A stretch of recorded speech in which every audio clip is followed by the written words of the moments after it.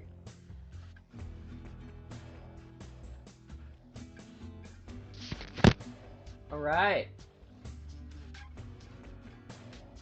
There we go. You got it? Sorta.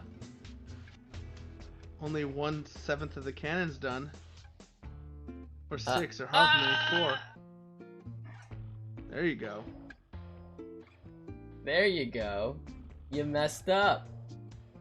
Congratulations. Does the turret fit in there? Did you get the magnet on the right spot in the turret? Huh? Yeah. Did you I think. Okay. I think I'm good. The goal is it will. This is a lot of effort. I really just don't want to do this. I don't need magnets. Why do I need magnets? I could just slide it in. Glue in a sprue. Just glue in a sprue to block it from going all the way through. Yeah, screw this. This magnet idea was overcomplicated. Give me these. Unless you're having unless the barrels are pointing downwards and would fall out, you know, no point in the magnets. Yeah. Screw all that. So much work. Oh my gosh. We're doing this nice and simple. We're just gonna put a sprue bit in there and we're just gonna glue it down. With the 5 extra intercessors that I got from that Blood Angel box the other day, like straight up, instead of magnetizing my sergeants, I've just used those intercessors to build more sergeants with alternate melee weapons just to swap them out. Look at that. But some of them I'm making into company veterans. It's like a minimum 2-man squad I can bring. They don't have any special stats or anything. It's just they're a 40-point action monkey I can bring to, do deploy scramblers or, engage on all fronts or something like that. But I kitted 2 out with shields, and that's why I want to get those axes and have them on, just so I can have some axe and shield guys. I know the axes are boo-boo compared to the edition. I know it would be better to put on the lightning claws, but I just want to say it here now that we're on YouTube. We're gonna put it out in the open. A lot of people just talk about what is the best crap. All the channels, Auspex Tactics, love him, but he's always like, this is the best thing. I did the math, blah blah blah. But dude, in reality, that's not how you do it. Do what you think is cool. Find a way to make it work. Yeah, That's why I always Don't- lose, and I love my army. I totally agree You're with you. still getting the hang of it though. You're still Yeah, getting the I hang know. of it. No, I'm not arguing against you. I totally agree. Make things that look cool. Your tactics to make them win literally makes you seem like a child. You seem more like a child trying to win a game with toys than you are trying to build toys.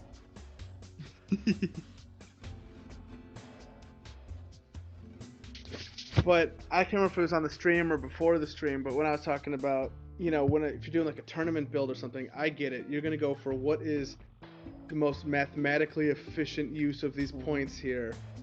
I get that. But when you're playing with your friends, you want to make it as fun for them as it is for you yourself, Right. you know? 100% agree. So, or else 200%. yeah, or they're not going to want to play with you again, or oh, sorry, something came up. I know we had those plans because they don't want to just. Oh, a sorry. fun game. I realized you suck. Goodbye. Yeah.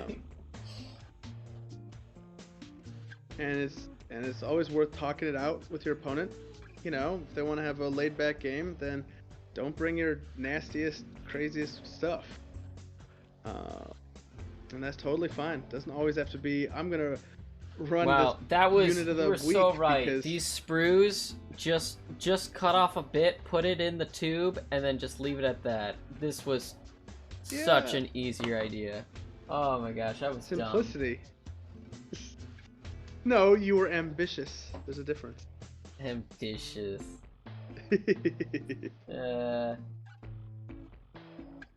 There we go. From my experience, no one ever wants my ambition. They just want me to do their goals and dreams. They never trust me to make my own. Just be like, hey, just trust me. Let me build it. Let me bring it in. And let me just take care of it.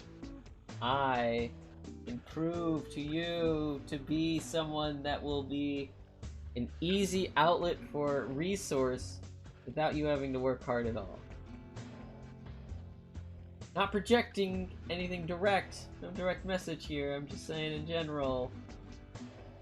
I'd appreciate if people trusted me with creative construction more often. Bet. Yeah. Because I mean, like, come on, you've seen the stuff I make. Like, would you ever doubt my judgment? Are you using magnets? I am not. Then I wouldn't doubt your judgment. I mean, I use magnets on my tanks, and that I know. turned out really good, you bastard. I'm being a butthead. Nah, you good. You good. Alright, let me, put this on. Are you using magnets? Because if that's the case, well, I don't know, man. I don't know. You're gonna have to argue that one with me and convince me. Change my mind. Fight is less. fight. Change my mind.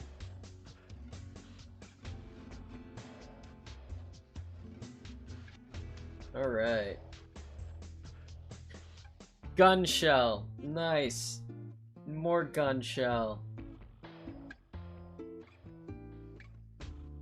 Or maybe what would I hold on here. What are these boxes? Okay. I could put boxes on these things? They'd probably give you like a pouch, you know, there's like a sleeping bag on there or something. A sleeping bag? Yeah, thank you. Appreciate I don't know, I just did up the attack bike and there's a sleeping bag that goes in the back of the motorcycle. There's only one sleeping bag, but there's two guys driving it because there's a moped or like a sidecar. Oh, you know what? That's very interesting. So, I just noticed there's different ammo casing for different weapons. So I'm going to make the top row the auto shells, and then the bottom row I'm going to actually make the other weapon cases. You know what I mean? You don't. Yeah, know why what I not? mean. Give it some Okay. visual variability. Yeah. Sorry, I muted myself for a second. Yeah. I'm a little worried about my kitchen sink. It looks like it's not draining. I don't know. I'll deal with that later. I'll deal with that later. Well, you've been drowning in I've had so bacon. many- You should know bacon does that to sinks. I haven't been eating that much of it, but Grease. this house, I've had so much plumbing issues with this house. My landlord told me last plumbing issue. He says, you know, I probably shouldn't tell you this, but the plumbing up here was not built to code. And I'm like, oh, thank you. That's why when I shower, like the water comes out of my HVAC unit. It's bizarre. It just like backs up everywhere in here. Oh, so it's got me that's scared to sad. take another. I'm Yeah, like, I have sorry. a pretty nice place and you know, and everything, but the plumbing. I mean, it's like an attic of this old place, but it's like finished and nice, but the plumbing is messed up. Yep. Right. Oh, I Cool. get Another you. thing YouTube didn't care about, I'm sure. Hey, nah, you're cool, man. Sure, people would love to know about your plumbing. Yo, oh, I got some crackers next to me. Some Skyline crackers, sponsored by Skyline. There you No, go. not actually, but here you go. Oh, now you get to hear some crunching. This is Gore's ASMR.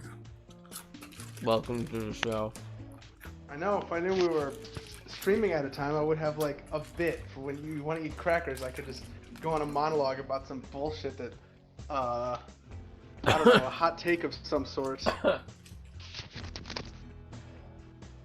I have any hot takes right now? I already talked about how I don't think Blast is that that scary in most situations. What Hot else? take. Hold on, I'm gonna mute myself again while I run my sync. I don't think I got a hot take either. I don't really know what I could say. GG, man. What else? Oh, XXX Tentacion. He was secretly writing about Warhammer 40k. What? That wasn't pee. I was filling my dog's water bowl. Hey, man, it could be either or. Why would I care? I don't think he would. He's a dog. He's silly. Butter dog. Dog with the butter. Yeah. Butter dog. Hey Mason, come here, my buddy. Hi, my guy. I know. He's getting old. He doesn't hear me too good anymore. Sad. But My roommate got a dog. Dog had cancer. oh, she's at your place now? Yeah. Dog's fine now. Did a little surgery. Dog's okay. But dog still has cancer. But I think it'll be fine. He'll only get a Oh, problem okay. once it, I mean, he'll die from old age before the cancer gets it. I thought you were making a joke there for a second. Like, It can be. yeah, but dog still has cancer. I'm like, wait, was that a punchline about his roommate has cancer? I don't get it. Like, No, I was. Oh, I'm sick now. GG. But no, I was. yeah, I was wear being your mask serious. tomorrow. Yeah. No, it's I'm choking on these crackers. They're just so dry. Oh, yeah. You gotta dip them in some wonderful Skyline chili. Yeah, man. That stuff was not pretty. I'm just gonna leave it at that. Did not go well. Skyline. Yeah.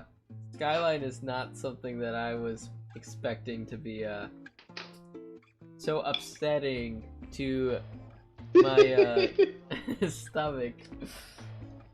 It's insane, honestly. It's crazy. Alright. And it's still popular as heck down here. I didn't know jack shit about Skyline until I moved to Cincinnati. Yeah, right. Oh, you're not from Cincinnati? No. I've lived here for... Jeez, it'll be 2 years next month. I moved down here for the first time February, like, 25th or something like that of... From where? Can we stalk you? Yeah, I had lived in Columbus for about 12 years before that. I moved there when I was 18. Oh. Yeah, and then I moved down here 2 years ago for my job. They were expanding outside of Columbus. But you don't work for them anymore. And no, I don't. But I still stayed down here because of all the friends I made. My Oh, look at parents begged me that! to. What a Yeah. wonderful... Oh, the community brought me together. It's true. Oh, wholesome. My parents begged me to move back to Cleveland. And actually, so I left the company last year. No, well, this would have been 2 years ago. A year and a half ago. It was like summertime of 19. I left the company and was planning on going back to Cleveland. Because I didn't make any friends or didn't meet anybody. Because they asked me to move down for 6 months. So I'm like, all right, I'm just gonna do my time, stay focused. I didn't actually actively try to make a life for myself down here. I looked at it as I don't know, cramming for a project that was 6 months long. You honestly reminded me of myself a bit with the way you behave. I was just like a guy who's got like really nothing and is just trying to make something. I saw it. I saw it in your eyes. Yeah? Yep. I get it. Continue. Yeah. But so I accepted a position for a place. Probably would have paid pretty good, but money is not everything. Right. I wouldn't be working where I'm working now if it was about money. Yeah. I have a wrong piece on. Sorry, you're assembling assembling? my impulsor. Heck yeah. Yeah. Back at I it. ripped one off. 2 of the 3 are like one. I'm gonna assume. Yeah. Okay. We just winged it. The piece I pulled off, I think, is the wrong piece. Of course, it was the first one I glued on, so it was actually still like kind of stuck on pretty hard at that point. Oh, nice. Love it. Yeah. But 4 days before I was supposed to move back to Cleveland, my company called me back and said, we were wrong, I want you to come back. And like an abused girlfriend, I did. And actually though, it wasn't the bad call. I had a blast when I came back down. A lot of things were different. I had a lot more autonomy. And could run things the way I saw fit for the most part, and we saw a lot of success from it. Then COVID happened, and then basically, the dreaded end of the world occurred. Yeah, it made running a restaurant be very unrewarding, and running a restaurant already sucks. But my passion outweighed, for the company I was with, outweighed the fact that it's a horrible, horrible job. You can't have a life doing it.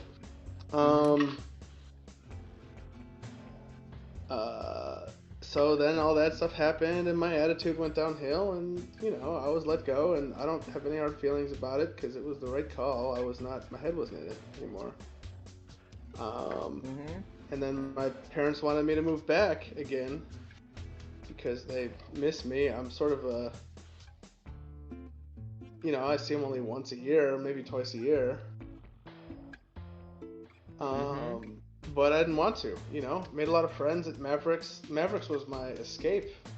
Like, I was looking forward to it. Like, Thursday, I'm gonna go, and I would go from open to close and just stay there and play. Heck 40K, yeah. NOS. Just wait until that goes away, and I will be down there doing that with you. Yeah, it was my escape, and I made a lot of friends. I saw, like, at the time, like, there wasn't much going on. We would see, like, some employees play 40K once in a while, but we really made a push. I mean, the crusade that got going really helped out, bringing people in, and I always did my best to get people roped in as well, because not only am I passionate about the game, but the more people I can have passionate about it, I have a wider range of opponents. And experiences I can have myself through the game. And so that was, why I didn't want to move away. Um, and I still, once I get a little bit more of my savings built back up and stuff, I want to maybe try to find a place north of Cincinnati, closer to the place. I mean, I work up there too. And I'm thinking I might want to stick with, the factory job for a bit. I also rather enjoy it. And the people working there, a lot of immigrants. I've not worked with that many immigrants before, and it's inspiring to see their work ethic. And they're doing menial jobs, one could say. Yeah. But they're so passionate, but they're also so yeah. passionate about doing the job so well. Dude, man, I've worked so many, like low-paying jobs across the country, and working with, like, essentially immigrants, right, is, like, literally most of my occupation life was doing that. And they're always great, very dedicated, hardworking people, and the only people who always quit and give crap to the job were people who lived in those cities and were born in them. Like, it was a bunch of kind of just lazy people, and all these other people were, like, giving it them all, and they hardly even spoke English. Yeah.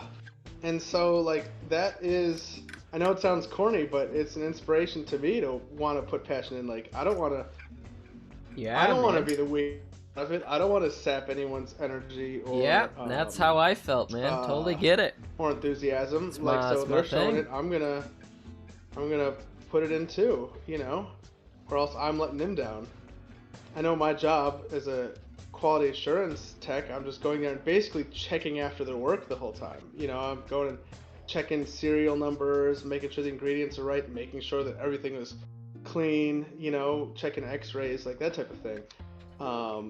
But I don't want to just be the guy who goes in and gives them crap all the time, because that's technically my job. I'm checking their work. I don't want to just go be a scary guy who says, you did that wrong, we have to fix, 500 cases of this something, whatever, and I want to be a partner to them, as well as, like, the safety net in my position, and I like it. I've had talks with the supervisor already. They came to me and said that, I'm new, and there's no real positions opening up, but that they would already want me to think about learning other duties, filing, all the boring work, not the field work. Bureaucracy, filing. Oh man, you got my dream right there. I love that stuff. I was literally, I was like given a binder from, my work, and after being given a binder, I was just told, hey, I think this is a job you'll really like. Can you just, like, organize this? And I just looked at it and went, man, I live for this. And I just took it and went to, like, some table and just start going through it all. Love doing that stuff. I'll tell you what, mountains of paperwork as a QA, because, I mean, a lot of our stuff is automated. I mean, not automated, like on an iPad. Digital is the word, not automated. Yeah. But for the USDA, they want good old-fashioned hard paper copies. So we're doing a lot of handwritten stuff. And then if there's a new line, we might not have it all, might not have it in the computer yet. So I'm filling out, I go back and I bring, for my supervisors to, sorry, I got something in my throat, to check over the next day. One line, I might have like 25 papers or something, like all different code dates is what it's called. When they change product, we got to make sure that all the numbers on the packaging to the box to the pallet that we took the product from all matches, so we're not messing up any expiration dates or anything like that. It's all safety for the consumer. I don't want them to get, food that expires too soon, or heck, checking the x-rays. I don't want them to find like a bone in their salami or something like that. Yeah, no, I get you. You don't want to find the rat in the rat race. I totally get you. Yeah. I haven't seen any vermin there. They're very proactive about that. But what I like about it is the people. And I can't have very in-depth conversations with a lot of them. Large Nepali workforce.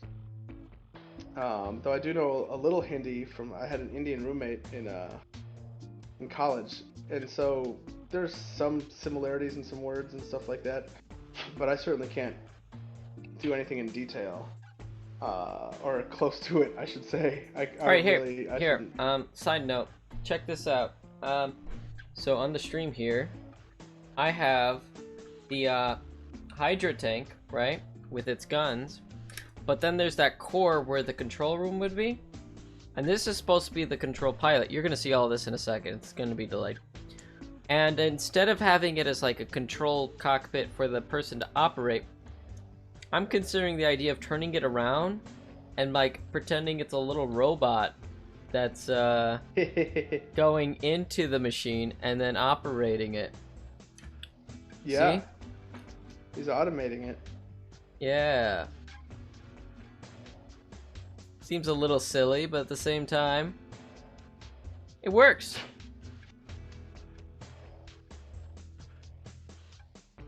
Hell yeah. So why It's not, always right? nice when you have a simple idea and it ends up working when you execute it. There's no better feeling. Yeah, man.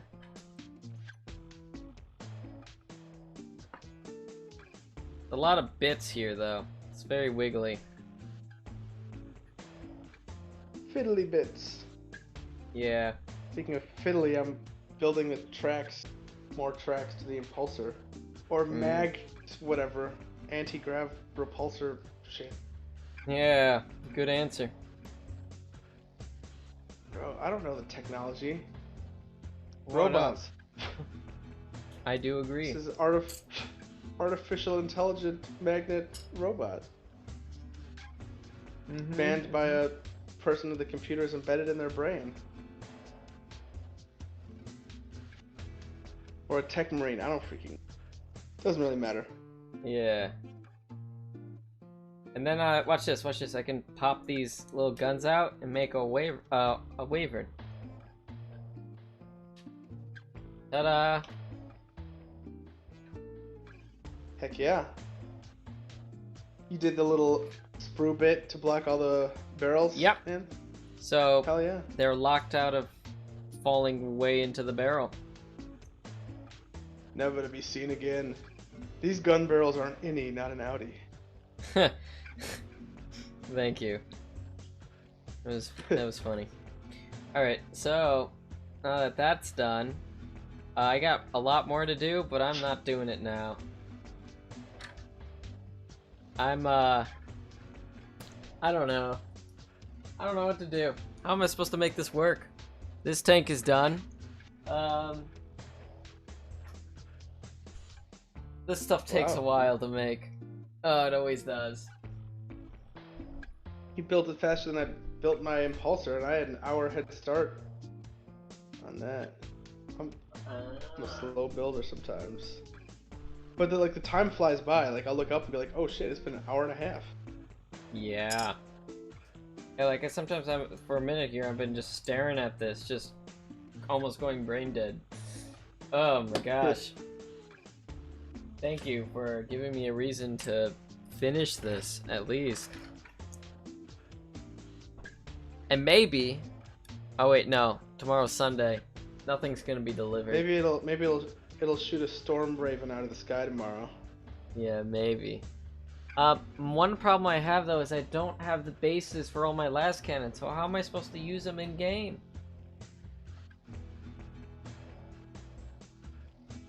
How many bases short are you? I got 4. I need, 6. I need 9. So... 9. Well, 9 in total.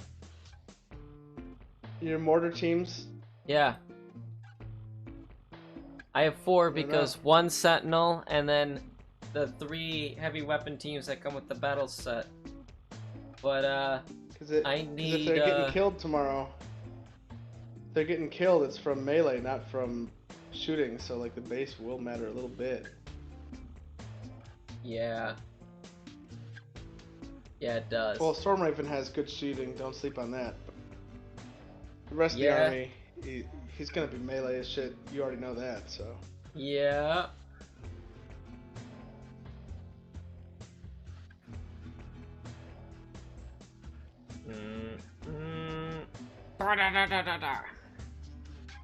Okay.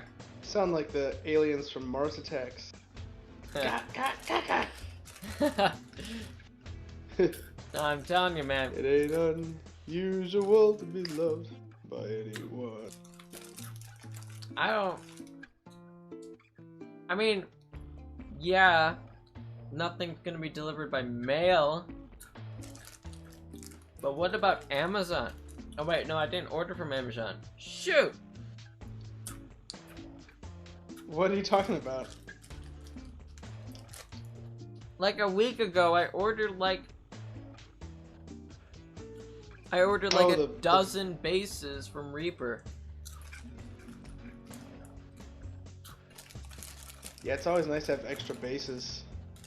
Yeah. I had to get a 100 pack of 25 mils when I was rebasing a bunch of eBay AOS stuff I had. I got a 25 mil base army there. You want to borrow some movement trays tomorrow? See if you like them for your conscripts? I mean, I have 25 mil. Except you want to snake them. The movement trays are.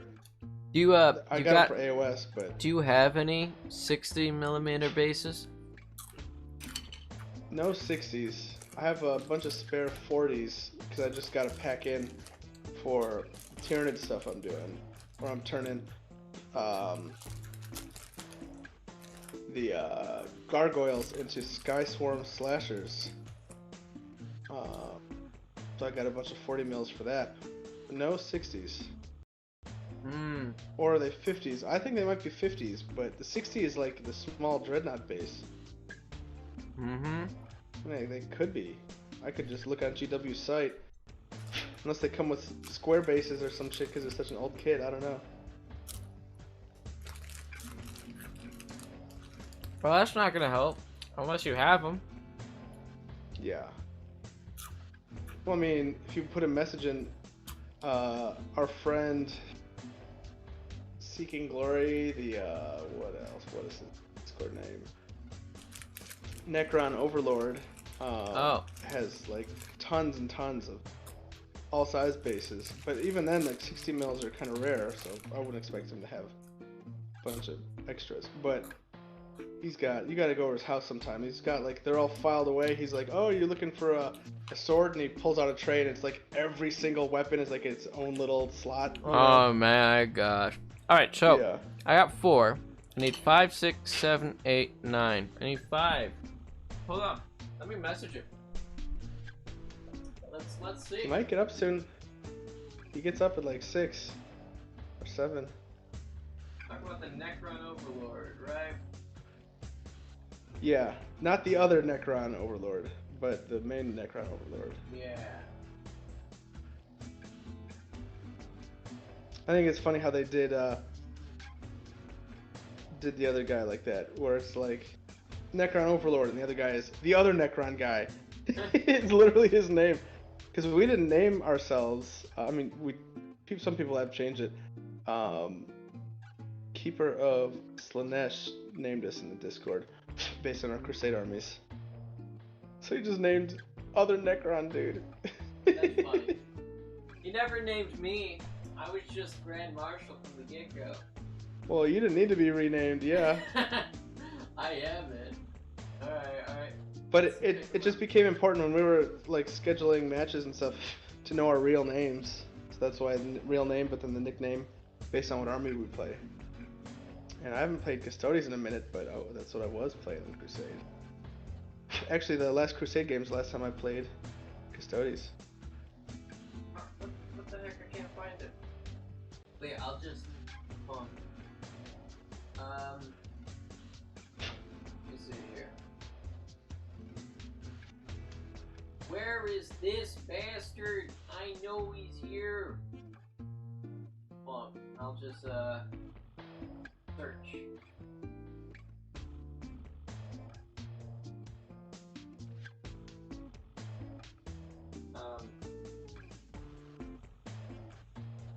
There we go. Let's see here. No results for Necron Overlord. What? Type Seeking Glory. That's his actual like Discord name, not just a nickname.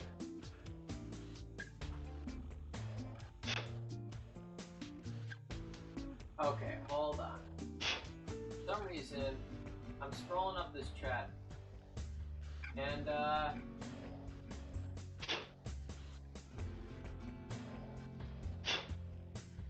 am having a hard time. Didn't he show the axes off? What was? Oh, here we go. Yeah. Here we go.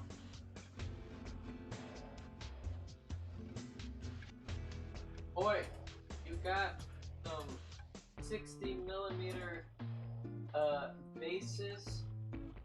I need 5. Did you measure them? Are you sure they're 60 mil and not 50? Stop You got a making me ruler, doubt right? it. Everyone's got measuring tape. I know my numbers. You're gonna make me devastated because I'm gonna look at this and be like, oh no. Alright, let's see here. That's my job as a co-host, to devastate you. Uh-huh. Well, let me know when you're actually the weapon called a Devastator. Nah, they would be really good in my army, but I'm not trying to do the old school Marines. The next project I want to do for the Space Marines is going to be expensive-ish, because I'm going to get an intercessor kit, assault intercessor kit. Wait, I think these Build are them into- 64mm. It's clearly past the 6. Can you get it in focus a little bit? Maybe I don't know what I'm reading. Why don't we just look it up? Why don't we just look it up, man? I'm doing it now. That's my job. Heavy weapon teams base size.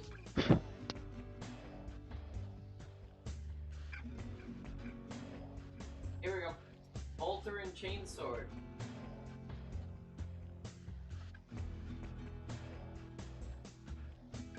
$60mm base. Yep. That. Okay, you're right. Sorry to plant the seeds of doubt.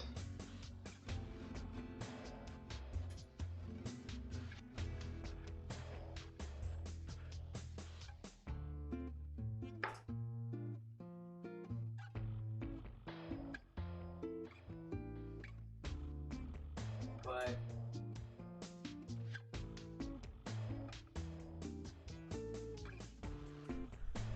all right. Let's see if you can help out tomorrow. Okay, so with that, we got the Hydras, we got the las cannons, we got the mortars, which I will set up tomorrow.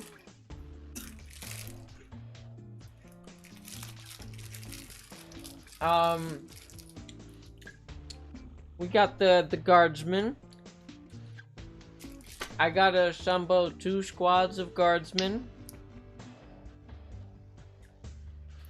Yep. We should be good. I'm gonna have to make them headless because I'm gonna have to paint them separately because the heads are already painted.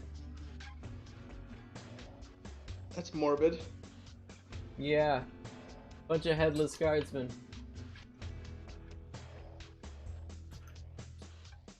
Oh, I'm about to run out of heads too. Shoot. Yep. They're really nicely detailed though.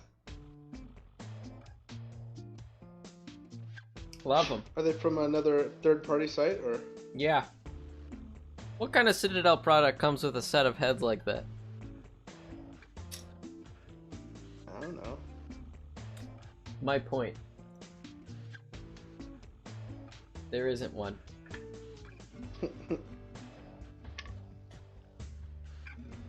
Alright. So, was there anything else to my army that I need to set up?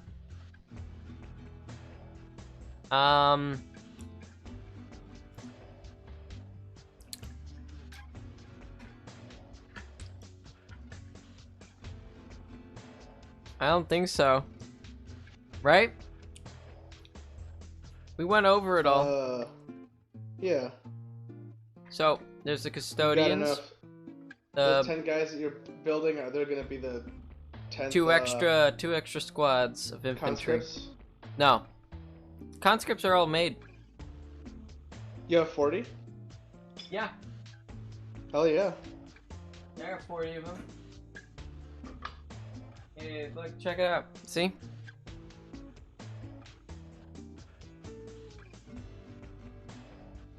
I'm not gonna pull them all out, but yeah. Bunch of prisoner conscripts. And wastelander.